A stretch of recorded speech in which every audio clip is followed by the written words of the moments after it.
तुम्ही पण दररोज 3 ते 4 लिटर पाणी पित आहात? मग थांबा. सध्या आलेल्या या जास्त पाणी पिण्याच्या फॅडमध्ये काय होतंय? आपण खूप पाणी पित आहोत आणि आपल्या पोटातला जठराग्नी हा मंद करतो आहोत.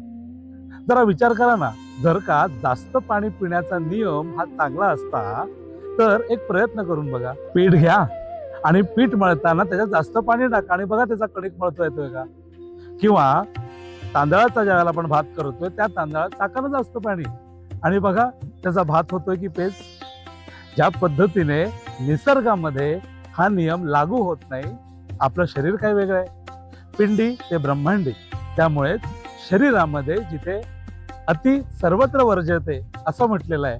त्यामुळे शरीरात ज्या वेळेला आपण जास्त पाणी पितो त्यावेळेला आपण आपला जठराग्नी हा दूषित करीत असतो आणि या जठराग्नी दूषित झाल्या कारणाने मंद अग्नीमुळे आपल्या शरीरातले विविध रोग हे कायमस्वरूपी टिकून राहतात. तुम्हालाही असे काही विकार आहेत का? तर निश्चितच आजच तुमच्या पाणी पिण्याच्या नियमाला आळा घाला आणि ही रेल सेव्ह करून ठेवा तुमच्या भविष्यातल्या उपयोगासाठी.